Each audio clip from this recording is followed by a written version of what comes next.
My name is Justus Nyang'aya. I am the country director of Amnesty International in Kenya.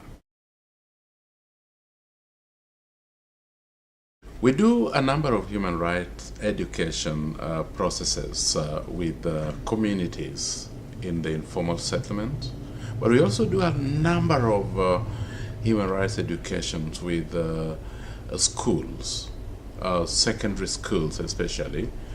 But also we do a number of processes on human rights education with universities.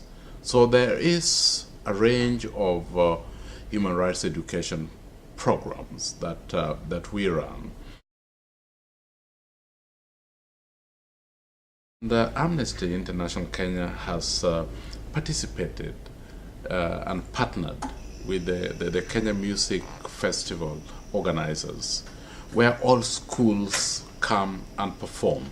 And they have a theme, and our theme this year has been slums are human, people live in slums.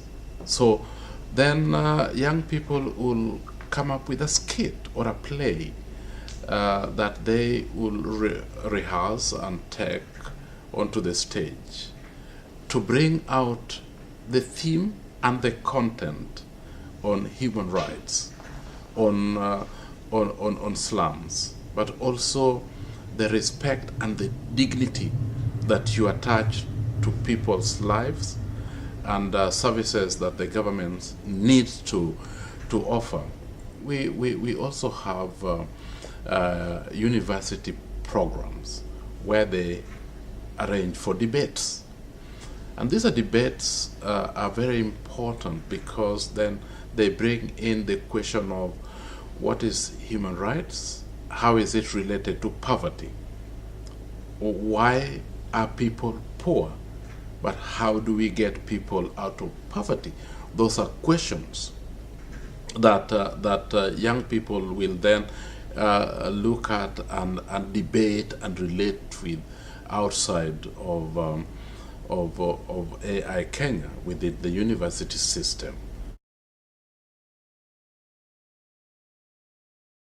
We have been fortunate to have had a very successful, productive 2-year partnership with the center, where the center has been giving and supporting our activities, especially some of the activities around involving young people in appreciating human rights education and relating them with the question of poverty.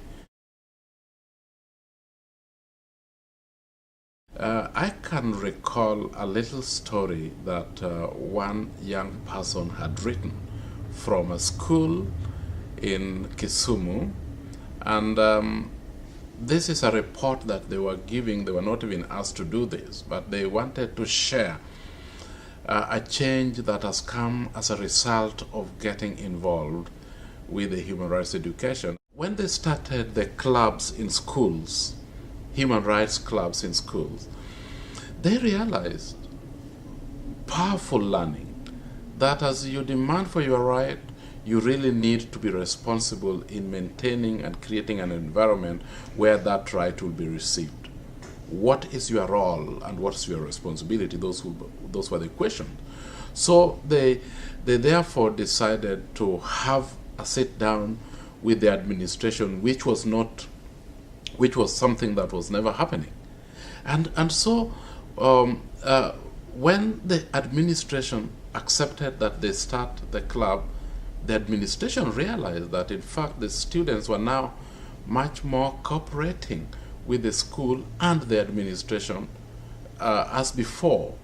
And this gave rise to the introduction of electing the school leadership rather than appointing. So where everybody will vote for a certain particular individuals to become their leaders. And then the leaders will be elected, and they knew that they will therefore be accountable to the people that elected them. Now the administration gave us feedback about the change of attitude of the Human Rights Club that has influenced the whole school in behaving in a different way.